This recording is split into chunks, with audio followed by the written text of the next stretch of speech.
Hello అండి అందరికీ ఈరోజు వీడియోలో బ్రేక్ఫాస్ట్లోకి చట్నీ రెసిపీ తెలుసుకుందాం.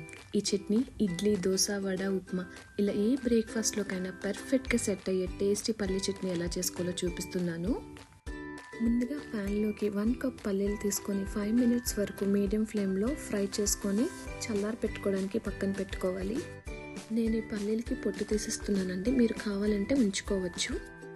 ఇప్పుడు ప్యాన్లోకి 2 నుంచి 3 టేబుల్ స్పూన్లు ఆయిల్ వేసుకొని 1 టేబుల్ స్పూన్ జీరా, 1 టేబుల్ స్పూన్ మినప్పప్పు, 4 పచ్చిమిర్చి, 5 ఎండుమిర్చి వేసుకొని ఫ్రై చేస్తూ ఉండాలి.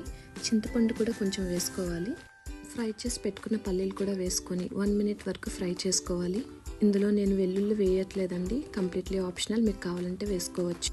ఈ ఫ్రై చేసుకున్నదంతా కూడా మిక్సర్ జార్లోకి యాడ్ చేసుకొని 2 స్పూన్స్ సాల్ట్ యాడ్ చేసుకొని మిక్సీ పట్టుకోవాలండి. సరిపడా వాటర్ వేస్తూ ఉండాలి. చట్నీ ఈ విధంగా కన్సిస్టెన్సీ వచ్చేలా చూసుకోవాలి. 2 to 3 డేస్ వరకు కూడా మనం ఫ్రిడ్జ్లో స్టోర్ చేసుకోవచ్చండి దీనిని. ఇప్పుడు చట్నీ పోపు పెట్టుకోవడానికి 2 స్పూన్స్ ఆయిల్ వేసుకొని 1 స్పూన్ జీలకర్ర, 1 స్పూన్ ఆవాలు, 1 ఎండుమిర్చి, కొంచెం కరివేపాకు వేసుకొని 1 మినిట్ వరకు ఫ్రై చేసుకొని చట్నీలోకి వేసుకోవాలి. ఇలా వేసుకున్న పోపుని చట్నీలో బాగా కలుపుకోవాలి. అంతే అండి, చాలా సింపుల్గా టేస్టీ పల్లీ చట్నీ రెడీ. ఇడ్లీ, వడ, ఉప్మా ఇలా ఏ బ్రేక్ఫాస్ట్లోకైనా ట్రై చేయండి.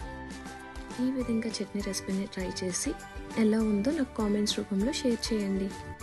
మీకు కనుక నా వీడియో నచ్చినట్టయితే please like, share and subscribe to my channel.